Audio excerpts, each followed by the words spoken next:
She'd been dead less than 24 hours when I stole the jingle elf. It was New Year's Day, and my father was at the funeral home, and because we didn't know what else to do, my sisters and my cousins and I were taking down my parents' Christmas tree. The jingle elf was older than I was, and to me, his smiling plastic face and gangly red bell and sequin limbs embodied all that was warm and joyful about my childhood Christmases.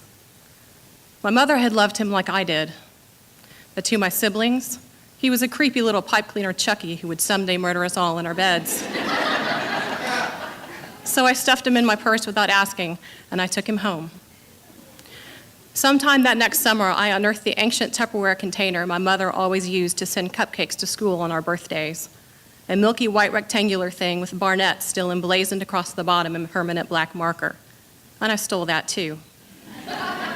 As time went on, I made off with her recipe box, a wine-colored cloche hat I made for her during the chemo, and a scrap of paper where she'd written out the second verse of Jesus Loves Me in her rule followers' cursive.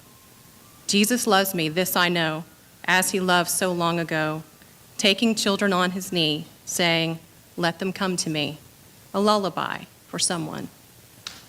The last thing I took on a Sunday afternoon after church was a tube of her lipstick.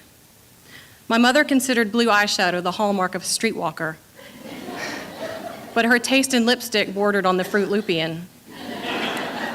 It was the loudest she ever let herself get. I picked out a color called Orange Flip from her drawer in the bathroom, slipped it in my pocket, and went back to join my family at the dinner table. I used to believe that my impulse to pilfer and palm these things that belonged to my mother was just a kind of coping mechanism, a way to populate the space of my life with talismans to hedge against the finality and totality of her loss. But if all I wanted was a few trinkets, I could have just asked for them. My father gave me her wedding ring. He wouldn't have refused me some 40-year-old Tupperware. And it's not like my mother gave me nothing of herself when she was alive. I have her face, her eyes, her voice, her crappy vision, her tendency to excuse almost anything in the people she liked and find fault almost everywhere in the people she didn't. She gave me her head for numbers and her pragmatism. She gave me life, she gave me love, and she let me go. But I am the middle child, and I was the one easy baby of 3 my mother had in less than 4 years. From the moment I was born, I shared her, and not equally. My mother never played favorites, but parenting is inherently a Marxist enterprise, and she gave to each of us according to our need. Partly because of my temperament, and partly because I have been profoundly lucky, I was rarely the needy one. And maybe because I'm a middle child, or maybe just because, I have a thing about fairness and a need for definition of what is mine and what is not, of who I am and who I'm not, of where I stop and everyone else starts. When I was in high school, I couldn't even stand to share clothes with my sister, such a mundane and superficial thing, because it made me feel so encroached upon, claustrophobic, blurry. I've mellowed, but I still hate sharing dessert if I can't cut it into equal pieces.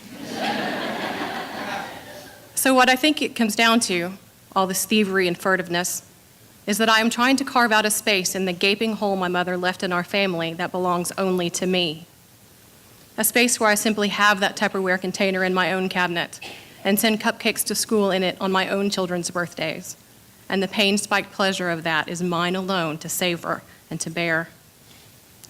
A space where I can grope blindly for the box of Tic Tacs in my purse and brush against the Revlon smoothness of her lipstick case, so distinct from the Clinique ridges of my own. And it's just me and the memory of her face in the bathroom mirror and the microscopic traces of orange flip-colored DNA that are the only physical connection I have left to the body that birthed me. I know my mother loved me fiercely, and it's not that I feel shortchanged. I just need something of her that I do not have to share. I don't know how this story ends. My second-born is 4 now. It's been clear for most of her life that she has my temperament, and if her luck holds out, she'll rarely be the needy one either. I hope that with only 2 children to care for instead of 3, and a modern husband who pulls his weight at home, I will be less of a slave to the squeaky wheel than my mother was. I know I intend, at least, to parent my younger child more deliberately, to carve out a space of my own maternal territory that is just for her. but it's a rare mother whose children judge her only by her intentions. So here's hoping my luck holds out too.